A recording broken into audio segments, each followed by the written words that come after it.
All right, everybody, welcome back. Welcome back to the Friday Night Prepper pre-party show. I'm so glad you're able to join us.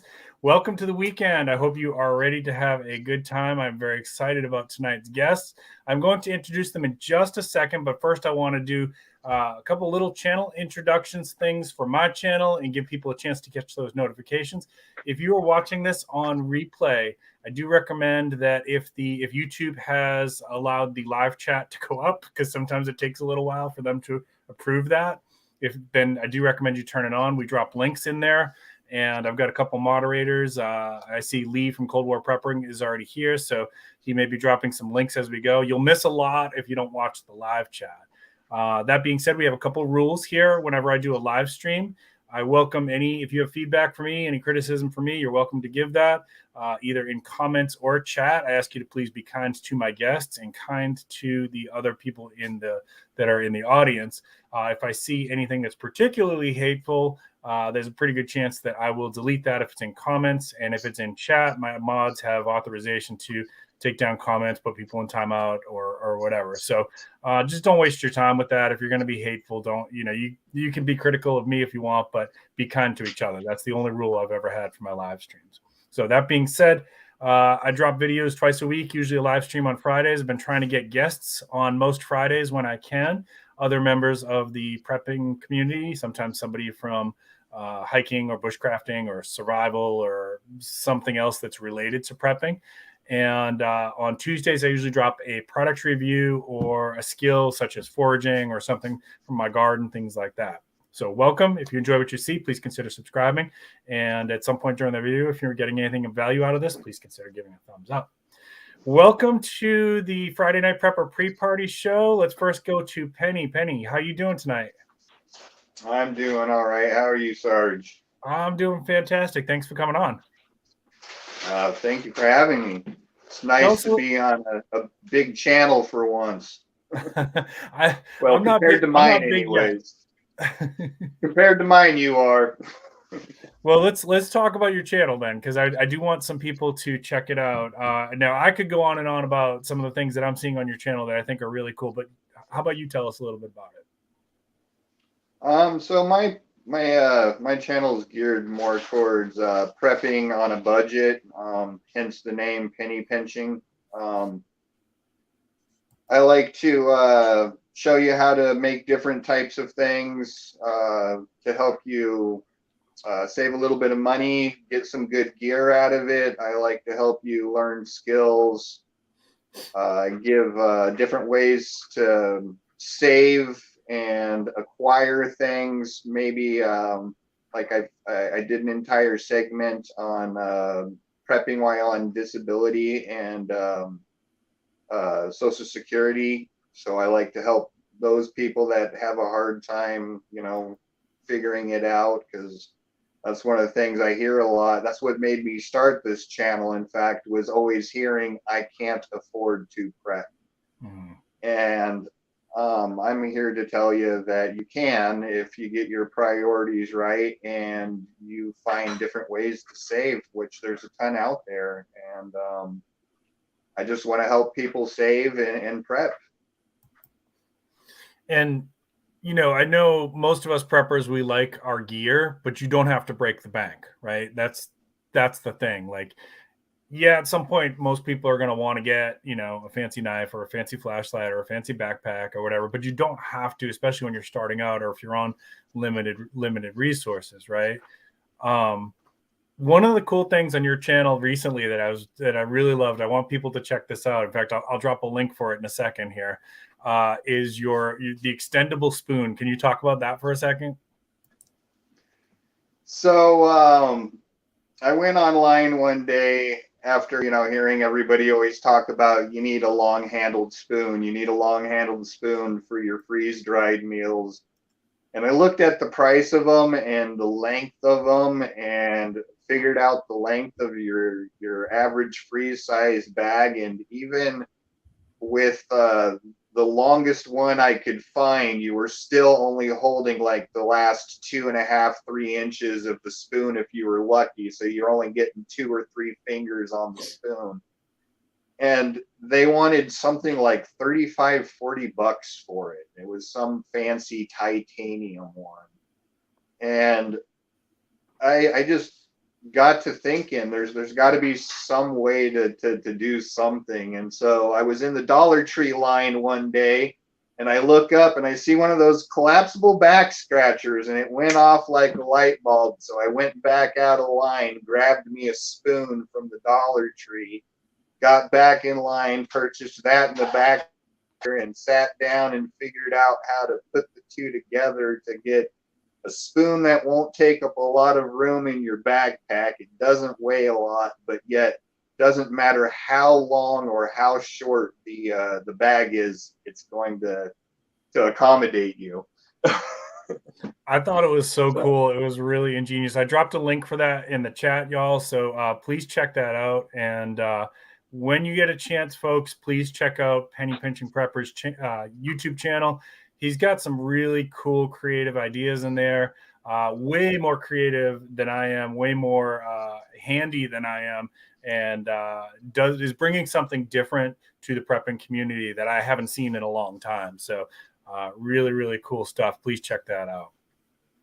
Thank you, Sarge. The last thing I do want to say, though, is sometimes I do preach that the whole buy once, cry once. You really need to choose where you can skimp and where you can't, because sometimes it's not worth buying something 3-4 times before you finally break down and get something quality. So right. Sometimes you do have to just go ahead and get the quality the first time to save money, to keep you from having to buy, like, for example, 3 Ozark trail knives that, you know, is going to add up to $35, $40 when you can go and get one of my favorite Kershaw's the first time around, and it's going to last you way longer than those 3 Ozark trails.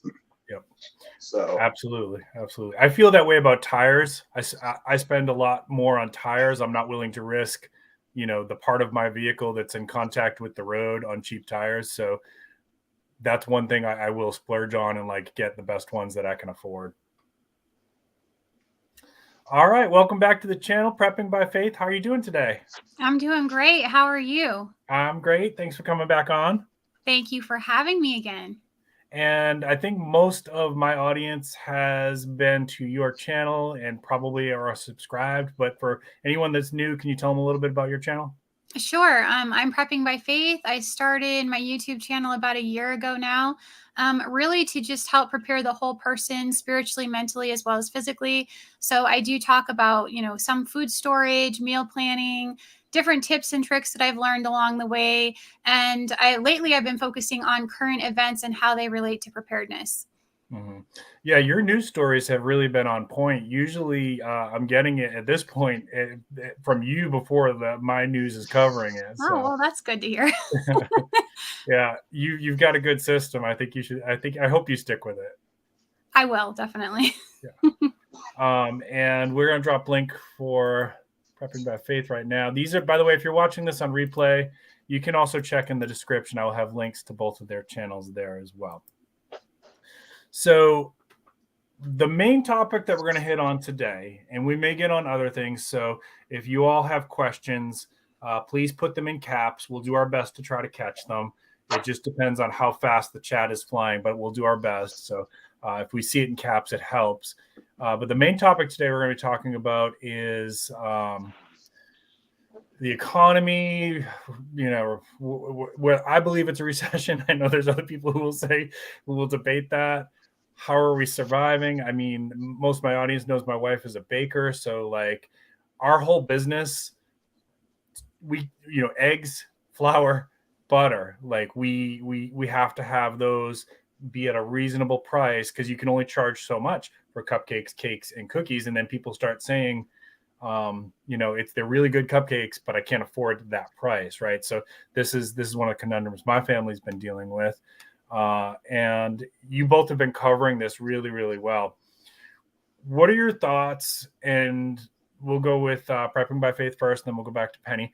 What are your thoughts about where you think this is headed for 2023? Your best guess. I mean, none of us has a crystal ball, but there's certainly some indicators that we can be watching. Right. So for me, I think that we can safely say that inflation is here to stay this year. You can still see the prices that are fluctuating. You might see a few things come down, but overall they keep increasing at the grocery store. Everyone is seeing their utility prices that have climbed. A lot of people are paying as much as 8 times higher for their utility costs than they did last year. The price of homes is going up. A lot of people's rent has gone up. So people are kind of getting pinched and at it from every angle, really. The latest CPI report that came out said that we're about 6.4%, and that actually went up 0.5% for the monthly inflation to the previous month. So, they're assuming that the Fed is going to hike those interest rates again. And a lot of us don't believe that these are the true numbers anyway, and what we're seeing, right, as far as the inflation goes. And then we also need to remember that our energy costs are actually being somewhat suppressed right now just because of how much they're pulling from the oil reserve. So when they quit doing that and they can't any longer, I believe that's going to shoot things up again, because you have to add into the factor all the transportation costs and everything else that goes with that. So, I think my best guess is that this isn't coming down anytime soon, and everybody really needs to, buckle in and do the best they can to make it through what's coming. Yeah. Okay. Penny, what do you think? I think she stole the words out of my mouth.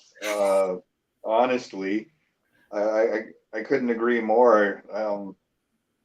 In fact, the whole time I was holding on to the last part as far as the oil reserves go. That's really what I'm waiting on is, when is our oil reserves going to fall out? And that's just really going to be the end of it. People, we feel like we're hurting now, but once the gas goes back up to $5-6, we saw $4.98 or something like that here in Washington, and it really put a hurt on things around here. So I can only imagine what it's going to be like when, it doesn't stop there.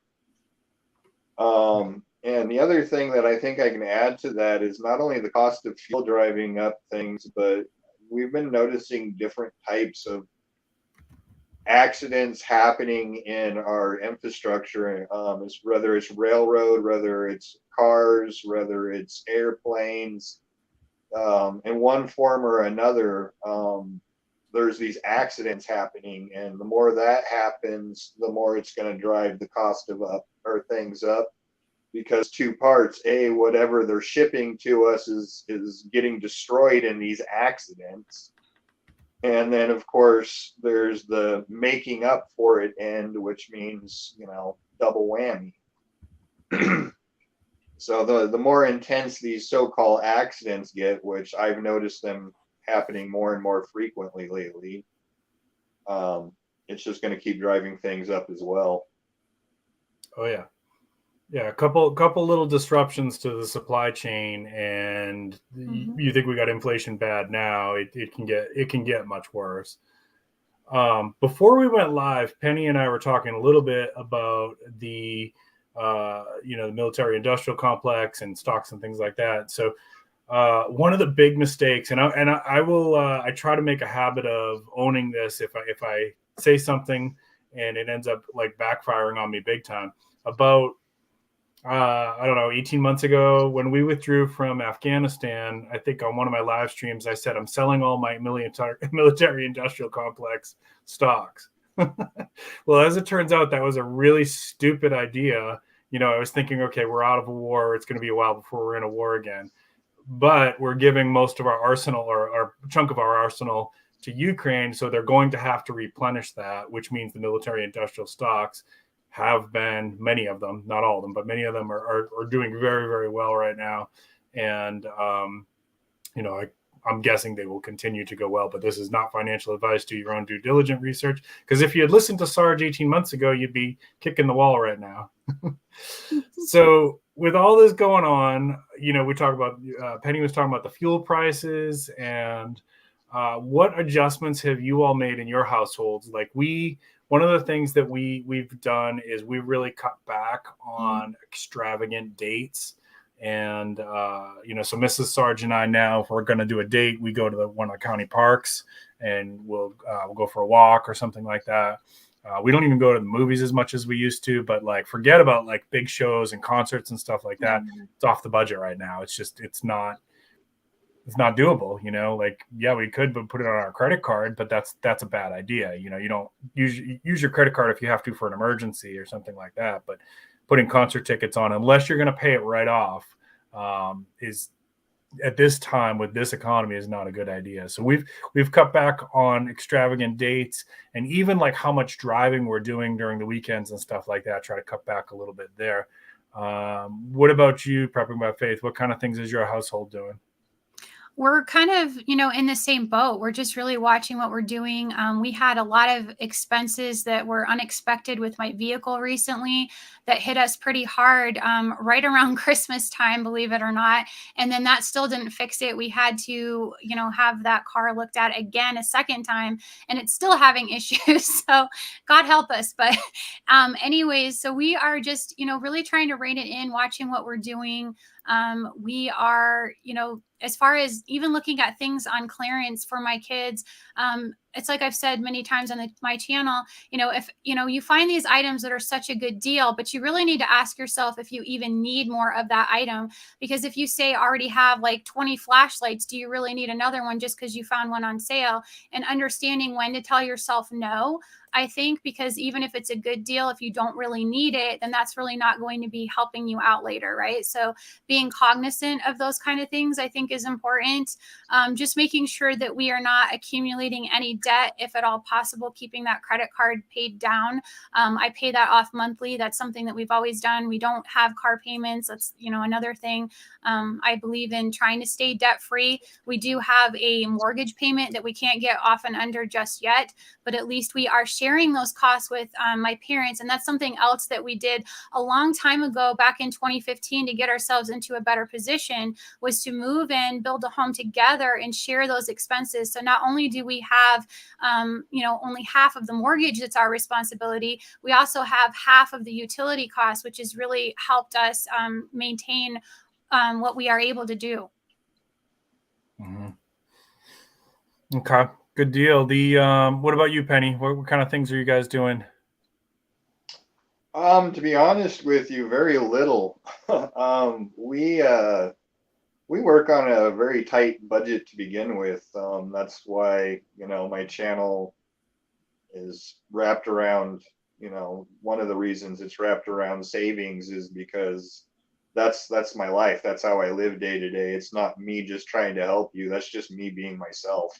Mm-hmm. But the one thing we have done is we live about a half an hour outside of town, about 45 to 50 minutes from downtown.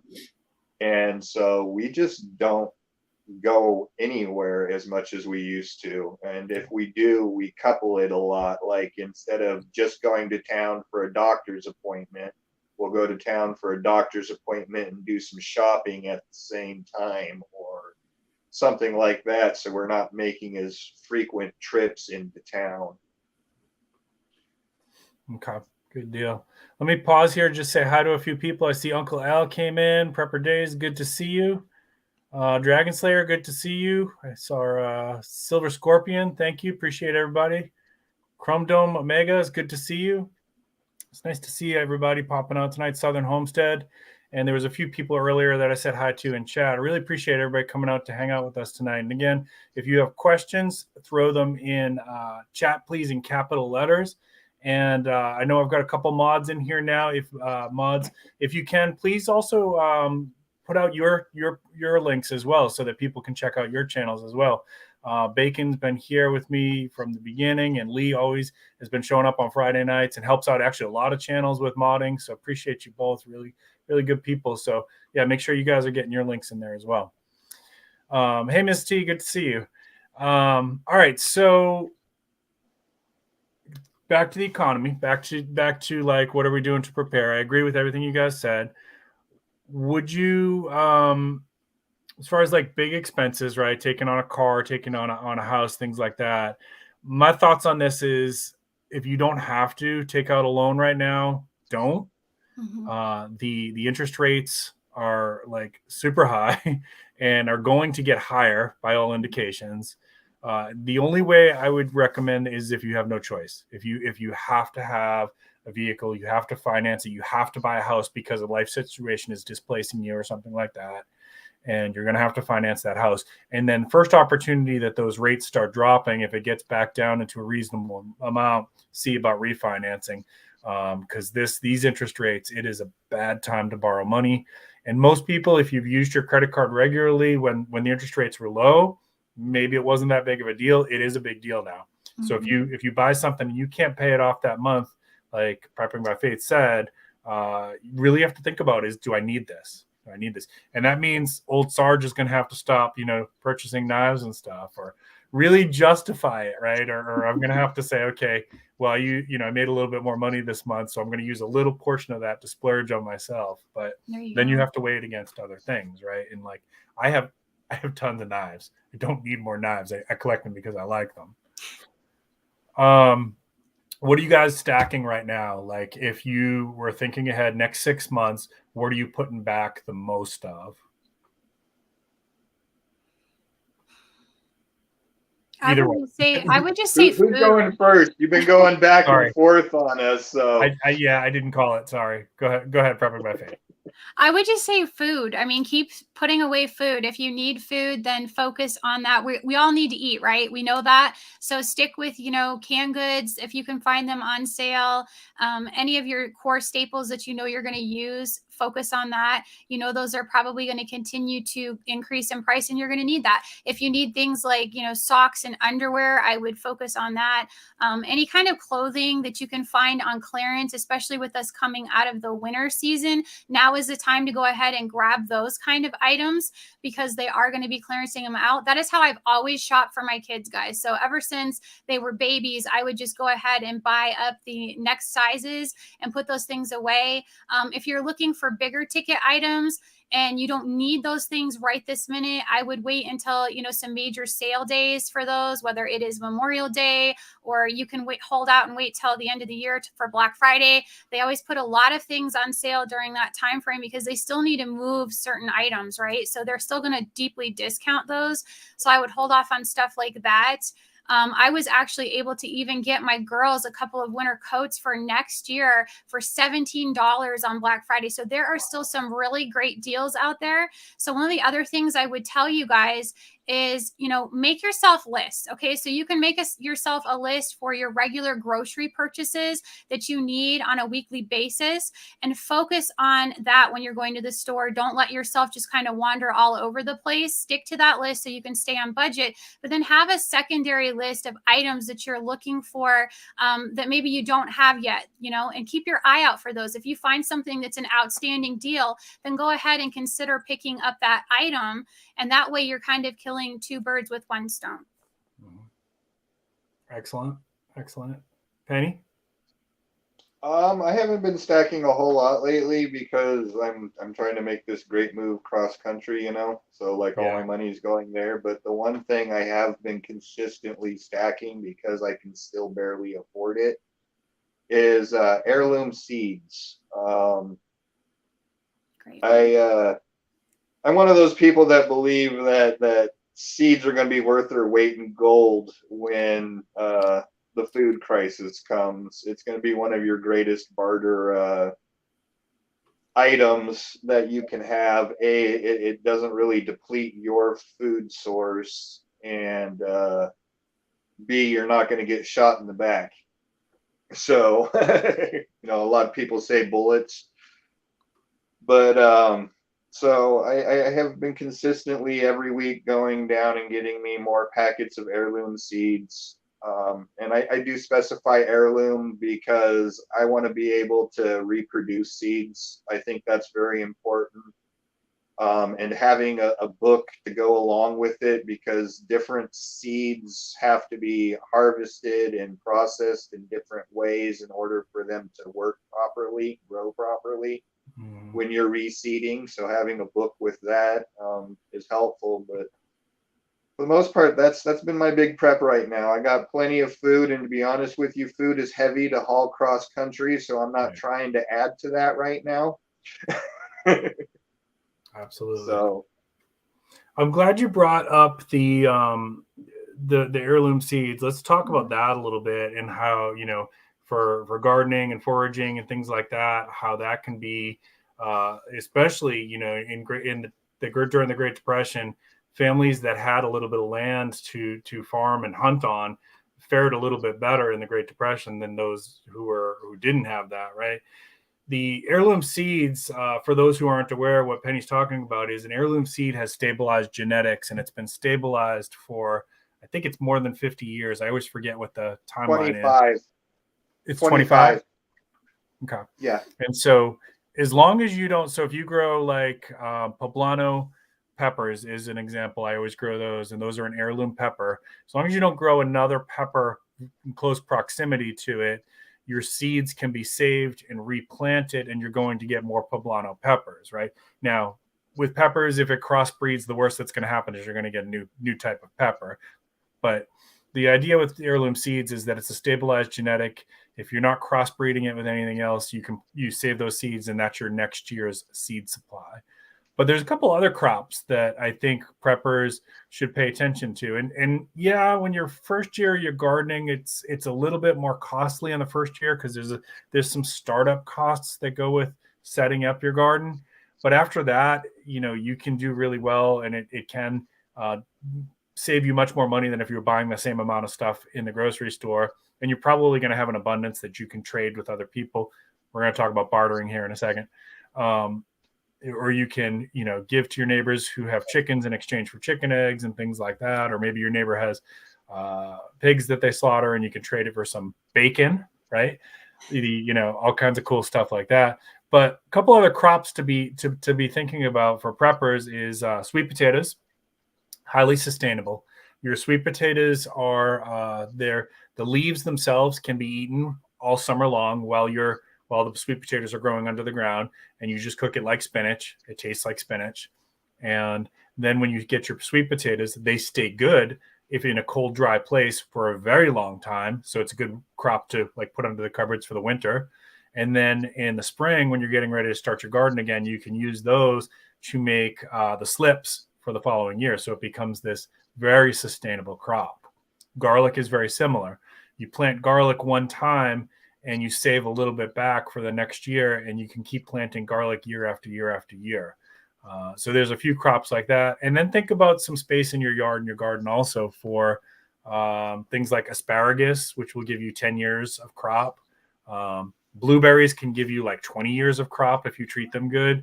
Fruit trees can give you like 20 years of crop. Rhubarb can give you a very long time of crop. Strawberries will give you usually 3 to 5 years of crop before you have to replace them. So you think about making some space in your garden for those too. And so now you've got some sustainability going, right? Especially if you've got a little bit of space to work with. But even if you don't, if you're in an apartment or something like that, there's still options. Herbs can be grown in a windowsill. Sprouting can be done with almost no space at all. You guys done that at all, sprouting? No, I haven't, but I think my mom is about to. Yeah. Penny? My wife likes to do sprouting, but I'm more into microgreens. Microgreens too, another good one. Yep. And very, very sustainable on small space. You don't need like grow lamps or anything like that. Really easy to do and packed with nutrients. It has a little bit of an acquired taste. So the first time somebody tries like microgreens or sprouts, they're going to be like, I don't know. It's a little bit stronger than like with your typical salad, but that's because it's so loaded with nutrients. Yeah. Well, there's so much. The plant, the seed itself contains enough nutrients inside of it to start it, grow it for the first 2 weeks. So when you're sprouting, you're getting like an abundance of nutrients when you do sprouting, and same with microgreens, because you never let it go longer than like a week or so of growth. And so it's before that 2 weeks hits, and so it's still got a super abundance of nutrients inside of it. Mm-hmm. Yeah. Do you do any gardening, Prepping by Faith? I just started last year, so I'm doing container gardening. So Awesome. I grew some green onions. I had cherry tomatoes going.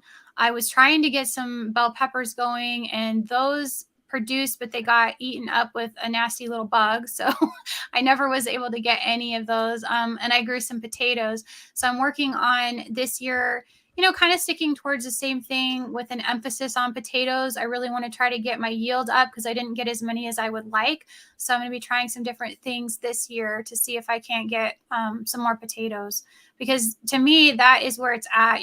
They're very calorically dense, and if I get too many of them, and even if I can't get them to keep, I can at least dehydrate them. So yeah, it's a big factor to consider. I think most preppers have some ideas on how to get their proteins, and then if you garden or forage, you can get some pretty good minerals in there. But the carbohydrates is a little bit trickier unless you're growing like a grain, corn, or potatoes or something like that. And we make no mistake, like I do a lot of keto fasting. I cycle in and out of it. We have to have carbohydrates. At least some. Tree cambrio. What is it? Tree cambrio. It's I might not be saying it right, but it's the layer between the bark and the wood of the tree. Yeah. It's high in starches. It's got an interesting taste, but if I was starving, I would do it. Or lacking energy. Absolutely. Yams and potatoes, says Angie. That's right. And you can dehydrate microgreens. I don't know. I've never done that. Do you know, Penny? Can you dehydrate them? I dehydrate what? I didn't catch it. Microgreens. Can you dehydrate them? Well, anytime you're dehydrating any plant versus fruit, fruits tend to keep their nutrients a little better in dehydrating than plants do. You've basically killed any benefit that you would get out of dehydrating your microgreens.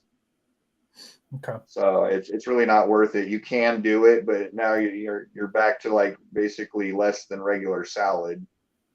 And the thing with microgreens and sprouting is it grows so fast, and you can store a ton of the seeds for it. So I don't know that unless you were really having to think about long-term stuff, I don't know that it would even make sense to try that, because you can grow, if you do it right, you're going to grow as much as you're going to eat, and it's easy to replenish it. It's easy to sustain it. That's why I really try to push people to learn how to do those two things.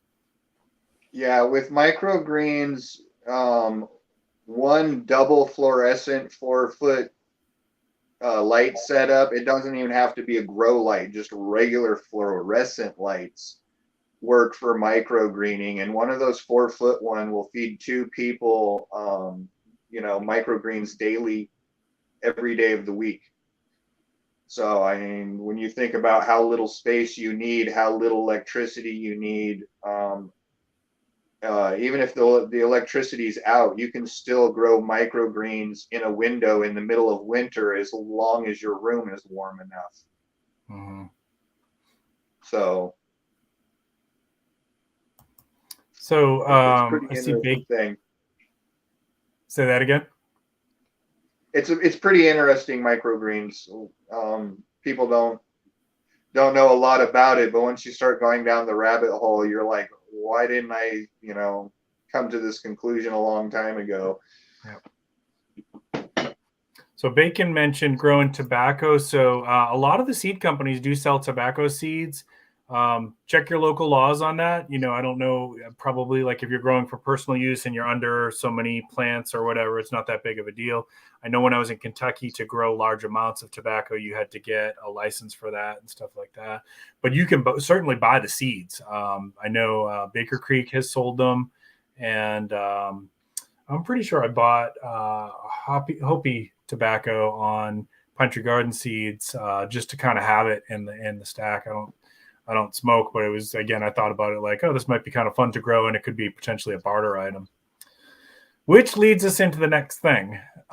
So Penny, you just did a video about bartering, right?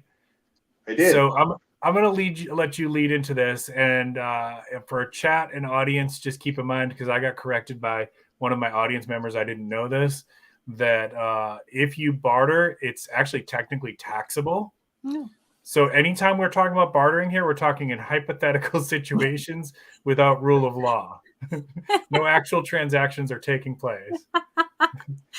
Go ahead, Yeah, Penny. it really depends on the extents of the barter. If it's, under a certain amount, which, it's a pretty large amount. I think it's something like 150, $200, something like that. I could be wrong on the exact amount, but anything under that, you don't have to report, and I'm sure it's different from state to state. Yeah. I don't know exactly. No, I agree. For all, it's like you said, hypothetical. Hypothetically. Bartering. Practice now. It'll allow you to gain trust, because in bartering, a lot of times trust will come into play. You're not always going to be able to exact minute barter. You might end up in a barter where you give somebody some food knowing that they have a cow, and 4 months from now they're going to butcher the cow and you're going to get that food back.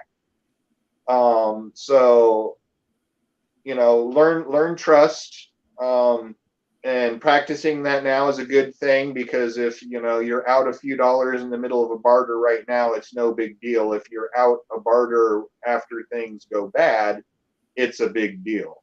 Mm-hmm. And definitely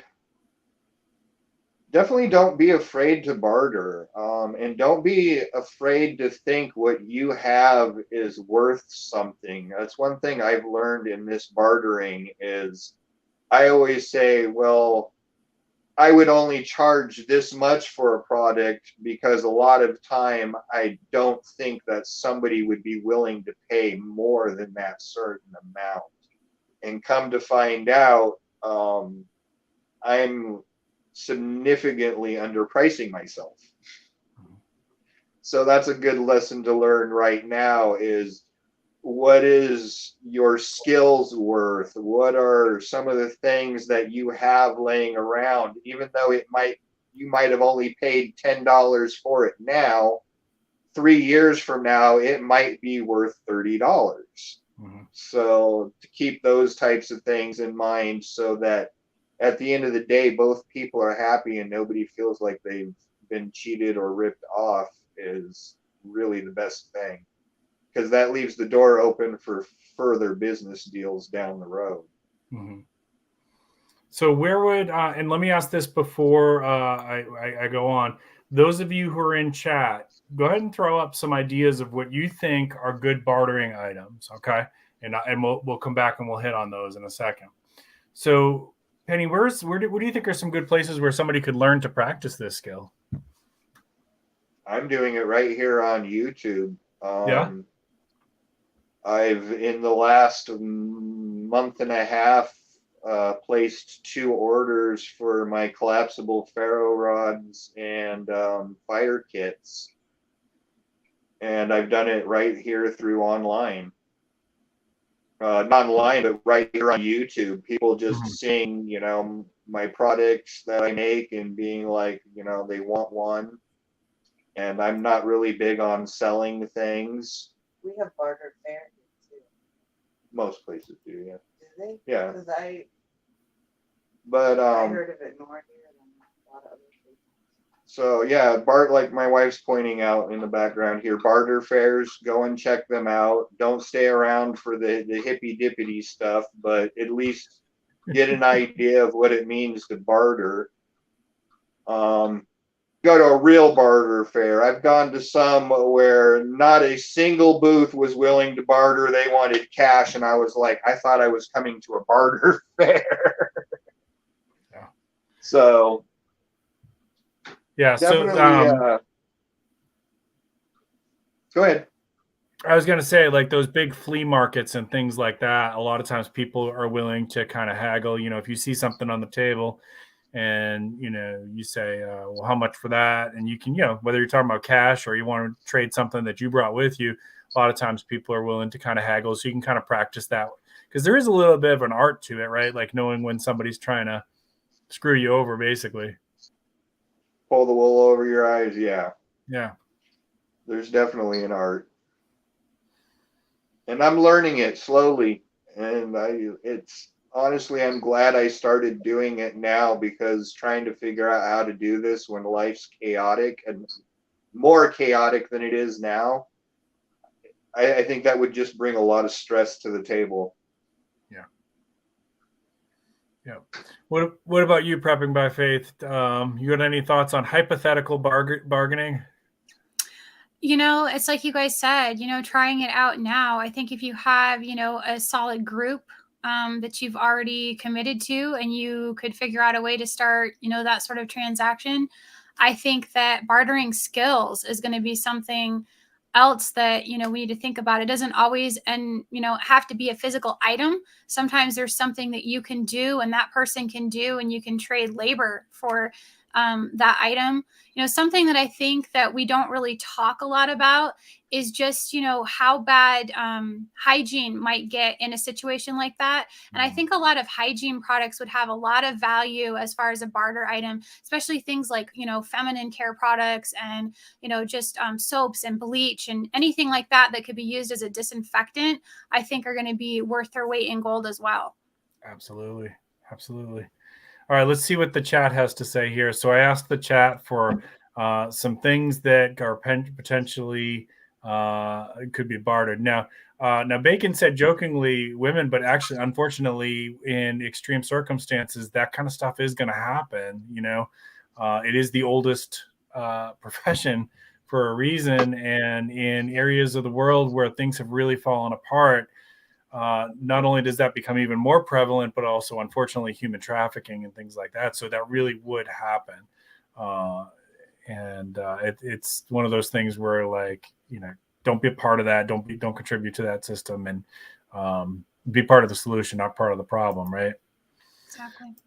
Ammo. So there's always mixed feelings about this one. What do you think, Penny? Is ammo a good bartering item?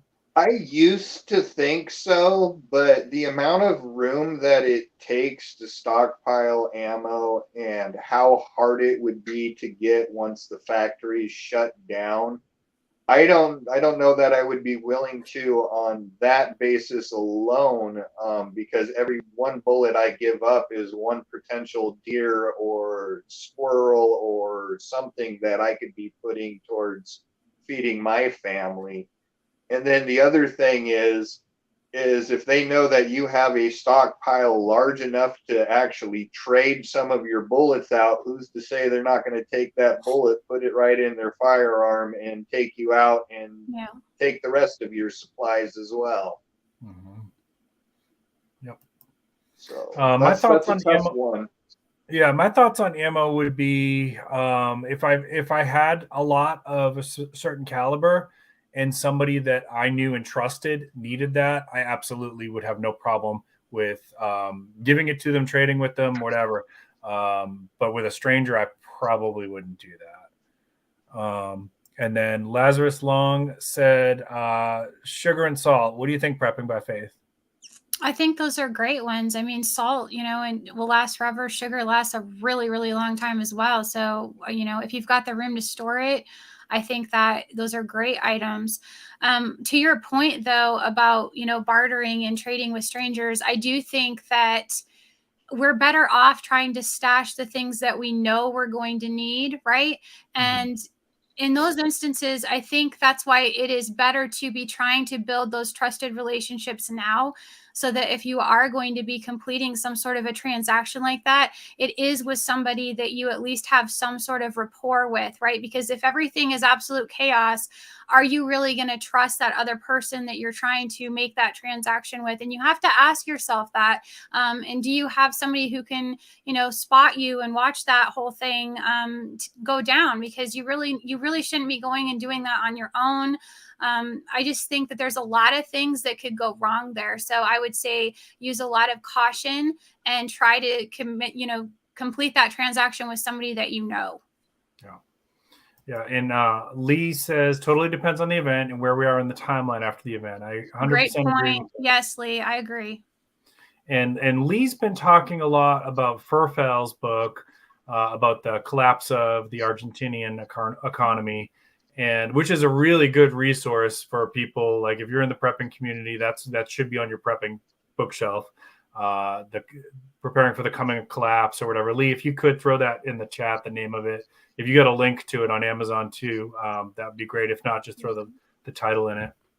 But in there, Furfell talks about like even in the collapse of their economy, you had these little bartering systems that got set up and little markets that get set up and often were policed by organized crime. Sometimes they were policed by the local police force, but there was a way for people to go and safely trade to the extent that you could call that safe.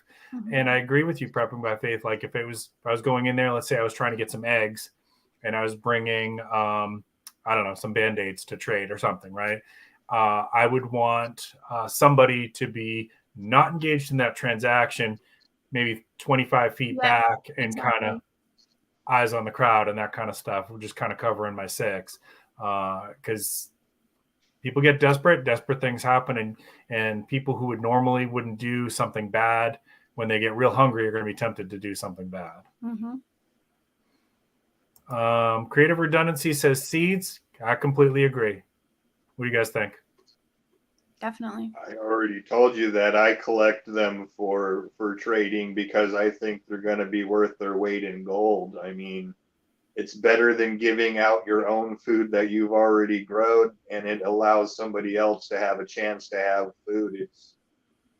To me, I think that's one of the best bartering that you can have out there is food items, more specifically seeds, because people will be happy to be able to get a continuous growth out of it versus just a couple of cans of food.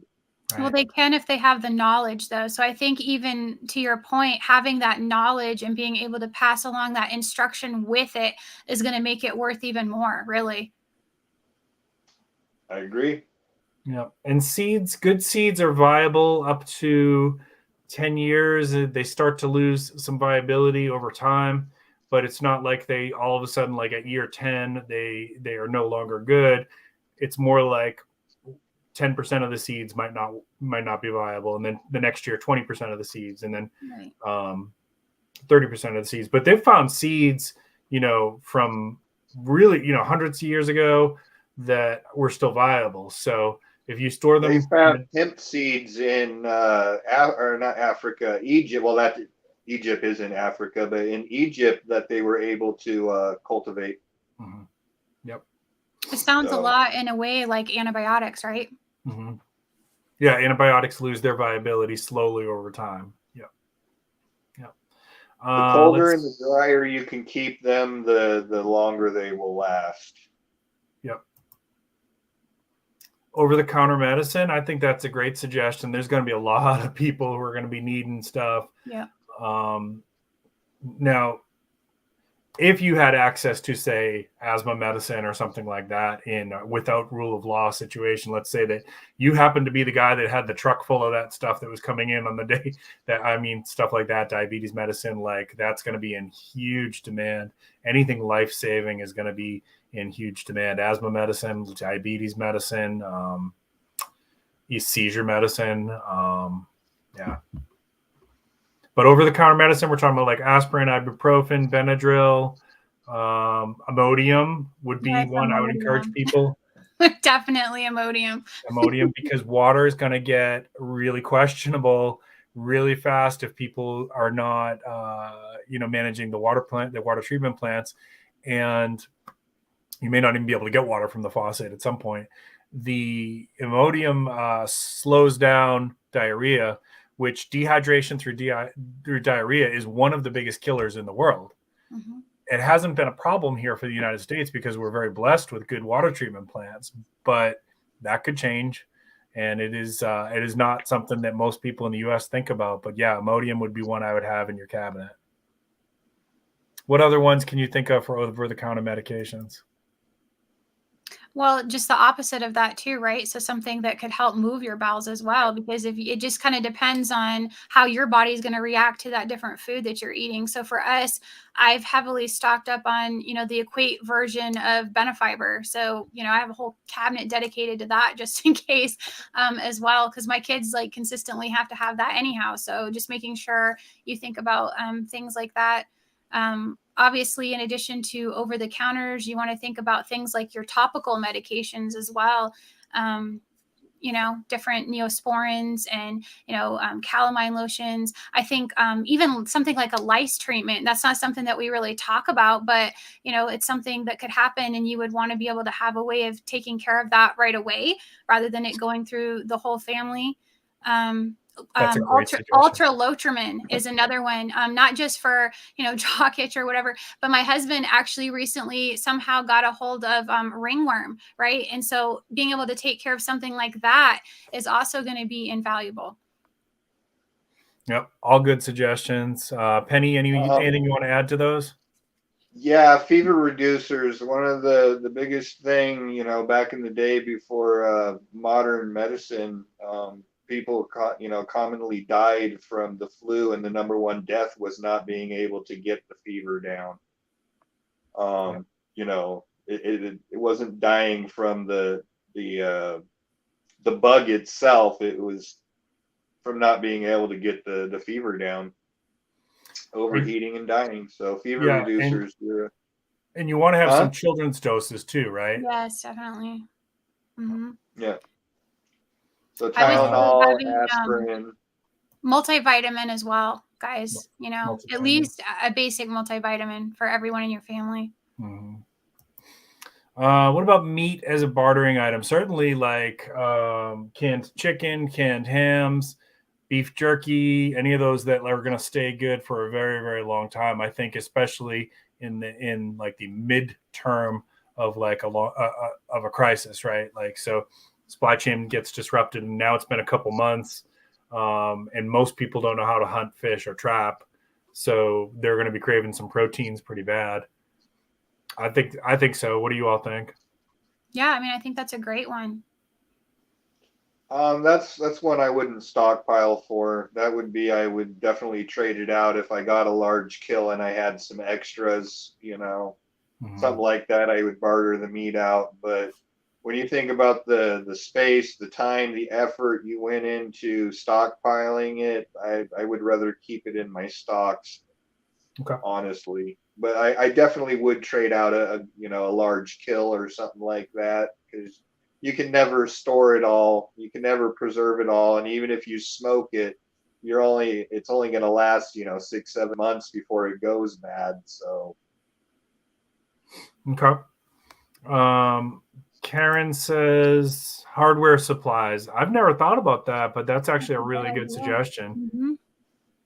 Because people are going to need to do home repairs, right? And what happens when Lowe's and Home Depot are no longer getting restocked or even open, right? Right.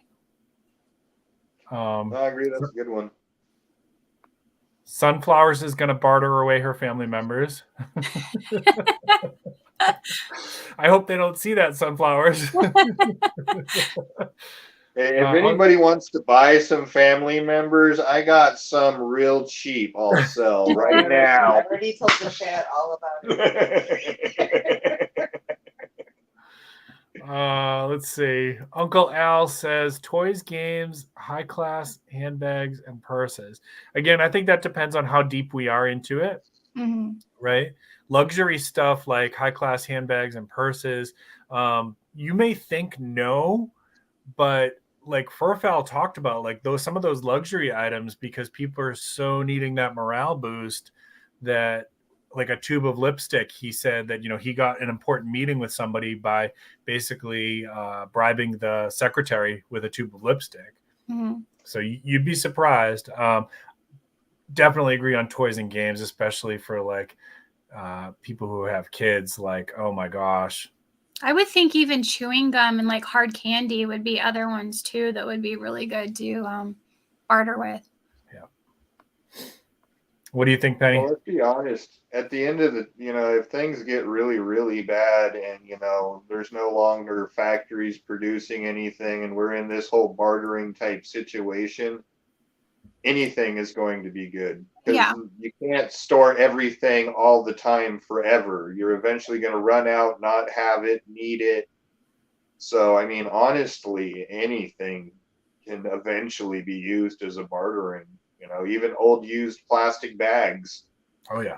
And it might sound retarded, but somebody might be trying to make a solar still because that's the only way they know how to process water that they feel comfortable with. And so they want all of your clear plastic bags to make a big one. You never know.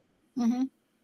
Yeah, and something else you can do with those little sandwich bags is if you have a fruit tree and you don't want to use pesticides or you don't have access to pesticides, once the fruit starts to form, you basically put the fruit inside the plastic bag and you seal most of it around it, and it will prevent a lot of pest damage.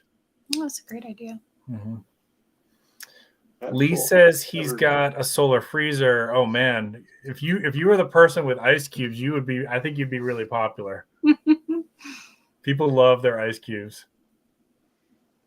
Wet wipes, creative redundancy says, yeah, I think that goes under like hygiene stuff.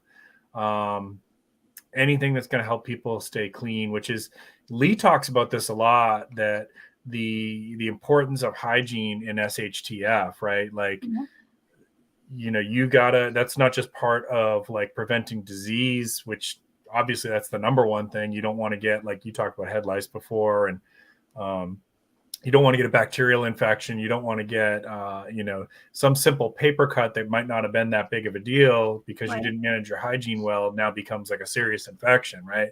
All kinds of things like that. So soaps, Boxes shampoos, of those nitrile gloves too, I think would be another one. mm-hmm. I Toothpaste. just want to point out that wet wipes don't keep well, even if they're sealed, vacuum sealed. They find a way to dry out. I tried doing the whole starting wet wipe things, and they usually last somewhere between 6 and 7 months before they're dry wipes at that point. So just keep that in mind. Mm-hmm. Lazarus, to your comment, I for sure there would be demand for that, for sure. And if you're not in a without rule of law situation, just be aware of your local state laws on that. Books, yeah, that's a great suggestion, Ben Talk. Yep. Oh my gosh, books just to books with knowledge, but also fiction books, like to entertain people and distract them. Children's books, oh my gosh, huge. Love all these ideas. Learn to play an instrument. Yeah, that'll be useful, right? Because people will pay for good morale. Seeing if I missed anything else. I'm going to say on this one, sunflowers, I would not barter gasoline if I was lucky enough to have it, unless the only exception to that would be is if I was capable of making biofuel. What do you guys think? Yeah, I agree, because it's really not something that you can replace once you've let go of it, right? I mean, so whatever you have, you're going to need for your emergency situation. So yeah, I probably wouldn't want to barter that one either. And yeah, I agree with that for a couple of different reasons. One, like you said, it's not replaceable, but anything you do have stockpiled is on a time limit anyways. You got a maximum of 2, maybe pushing 2.5 years of stabilization on your fuel. So you're on a ticking time bomb from day one anyways. Yeah. But I love the other suggestions: old clothes, bleach, and still some of my family members. Determined to get rid of them, huh? Yeah. One caution about bleach: I do stockpile a little bit of bleach now. Not a lot though. It actually, one of my old bottles ate through the bottle over time, so it actually had leaked out. So yeah. And bleach is an easy one to make. You can even make it with a small little little solar panel from one of those Dollar Tree solar lights that you get. You can wire up the solar panel directly to the I can't remember what it's called, but it's basically where the energy runs from the negative to the positive through the it's a water mixture. I think it's water and salt, and then it turns into bleach.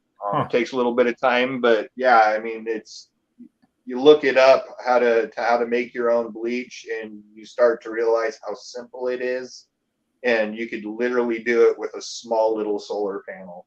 Mm-hmm. So, and you could store the chlorine tablets too, as another alternative to that too, and those will stay good for a long time. Yeah, I think bleach is one of those things that they say after about 6 months it really starts to degrade, right? I didn't know that. Yeah. Okay. Yeah. Essential oils. I like that suggestion. Yeah. That's a good one. Any type of not even just essential oils, like clove oil, orange oil, different stuff like that are good. Is it still considered an essential oil? Yeah, they are. When it's edible? Okay. Yeah. I wasn't sure. I always when I think of essential oils, I always think of the smell be good ones.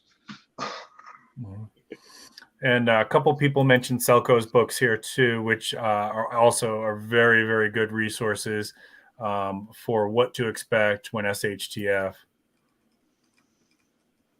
Eye wash is suggested here. That's a cool one. I didn't think of that. So if you had anything stuck in your eye or bothering you, good one for the first aid kit. Seeing if I missed anything here. I think we caught up.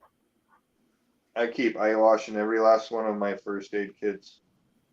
That's good. Nobody mentioned. Go ahead. I'm sorry. It's just saline solution, so it's not just good for washing the eye out. It's also, if you get a lot of dirt and grime inside of a wound, you can use it for flushing too. First aid kits, Foxfire books, spices. Good suggestion. I love that.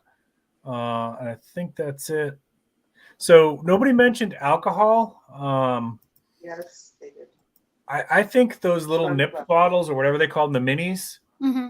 I think those have potential for trading for people. And the other thing is, if somebody's like seriously detoxing off of alcohol, and there's no hospital available, you can actually help them to detox by giving them a little bit at a time. That's not medical advice. Do your own due diligent research. I'm not a medical advisor, and I'm not giving you medical advice on my YouTube channel, so don't come at me. But look that up for like detoxing at home, that kind of thing. But even just not for that, for like other people, for it's some medicinal values, for pain relief, for anxiety, for sleep, or just recreation, right? Like I think those little mini bottles would have a lot of value in a true SHTF situation. Yeah, my wife's over here screaming toothache. Rinse out with a little bit of whiskey and swallow. It does wonders. Yeah. Yeah, I should have asked you, Bacon. I'm sorry. All right, so we'll drop out of barring. Great suggestions, everybody in chat. Thank you so much. So as we start to shift down here a little bit, we've been at this for an hour. If there's this is your last chance. If you got any questions for anybody, any of the three of us, drop them in chat, or for all of us, and we'll throw it up there. What do you all have got coming up? We'll go with Penny first. What do you got coming up? Is there any previews that you want to give the audience of what you got planning, and for your channel specifically? Basically, you guys can look forward to me going silent for a while. I might possibly put out one more video, because I am expecting a goodie box from Parcel Safety. For those of you who don't know, that's my one and only affiliate link. Parcel Safety is a respiratory company. They do full face masks, gas mask, partial. They do 40 millimeter or filtration canisters, the paper ones. I can't remember what they're called, but They do radiation suits. They do different types of canisters and filters. They're a really cool company. If you use the discount code pinching pennies over there, you'll get a 25% discount. And I get absolutely nothing out of it other than occasionally they send me some goodies. I don't get paid or anything. I sought them out just to help you guys save a buck or two as things ramp up with the threat of chemical and nuclear things going around in this country. I'm sure a lot of the people up there in Ohio would have loved to have had a gas mask when that train went over. Mm-hmm. So that's the thing, right? Like everybody says it's crazy to want a gas mask until there's a wildfire or a chemical spill in your area. Right. Yep. And it's a good company. They're very reasonable price and they're a great company. So get over there, check them out. Doesn't do anything for me. It only helps you. Awesome. Thank you, Penny. Prepping by Faith, what do you got coming up? Really, I'm just going to be trying to track down whatever current events that I think you guys need to know about so that we can be better prepared for those types of things. And then I am working on a second video for what to do with our canned chicken that we have stocked up on. I'm sure many of us in the community have heavily stocked up on canned chicken. And it's one of those things where I think a lot of us get kind of stuck on things to do with it. So I'll be having a second video coming out on that soon. Awesome. And I've got a silver and gold unboxing that I need to film. And I'm working on a collaboration with a couple people from the silver community for a live stream that should be coming up in March. I think what else I got?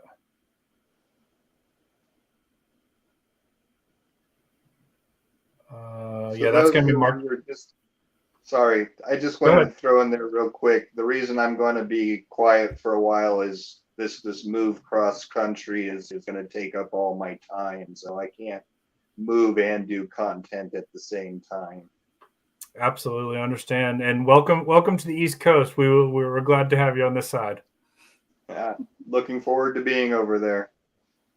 I've got a collaboration coming up with Alpine Preparedness mid-March and a couple other people that I'm in communication with. So keep your eye out for those. Sounds great. I want to say thank you to everybody in chat, and thank you for the mods, especially for helping us out. Always, you guys are great. I really appreciate you. Please, if you haven't done so, drop your links, mods, in there for the community and anyone who watches this on replay. Again, if you could please turn on the chat, because there's been tons of great links that we dropped, and there was some good conversations going on in there. Somebody asked, just real quick before we wind down, somebody had asked, is there different levels of SHTF? Absolutely. I think so. In my mind, if there's a hurricane coming through my city, that's an SHTF. If I suddenly lost my job, that's a personal SHTF. So it's not always about nuclear bombs or zombie apocalypse or EMPs. There are levels of it. There's personal, there's local, there's national, and then there's worldwide. And then there's temporary, long-term, so there's definitely different kinds of it. I tend to think of like the worldwide long-term stuff more as TEOTWAWKI. You guys ever hear that expression? No. So TEOTWAWKI, it's an acronym. It's the end of the world as we know it. Mm-hmm. Yeah. And then there was one other question I saw here. Let me see. If I miss it, I apologize. Don't mean to start anything, but I've heard unconfirmed reports. I don't know. Chrome Dome Omega was asking about what's going on in Ohio. I'm not going to answer because I don't have good knowledge about it. I can tell you that I'm in communication with somebody, a prepper from that area, and we're working on a collaboration. So stay tuned for that, and boots on the ground kind of stuff. So for now, I can't answer that. Talking about the chemical spill for those who aren't following chat.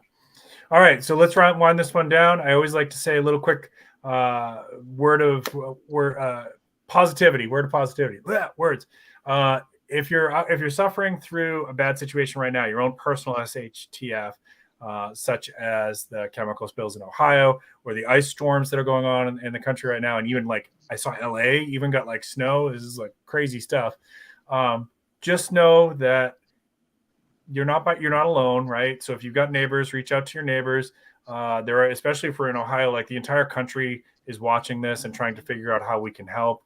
It's an awful situation. Wouldn't wish what's happened in East Palestine, Ohio, on anybody. It's just terrible, and I hope that the right things happen for that community. I don't have strong faith that that's going to come from the right areas, but maybe the rest of the country can step it up and do what we can to help. So just know that you're in our prayers. For the rest of you, if you're doing okay where you are, try to help somebody else in your path if you can. Maybe that help is just like a little bit of what we did today, where you're just sharing a little bit of knowledge. Try to get somebody prepping. I mean, I still see tons and tons of comments, especially if you go on like Instagram. I know one of the gas mask companies was doing some advertising after the East Palestine thing, and so many comments were like, "This is stupid. You would never need that." Except that you might, and just pray that never happens in your area. So do what you can to educate people. Not need it, then need it and not have it. Exactly. So thank you so much, Penny. Thank you so much, Prepping by Faith. I really appreciate you guys. You're welcome back anytime. Thank you. All right. Thank you. Thank you, chat. We're going to call this one a night. Everybody have a good weekend. Bye, guys.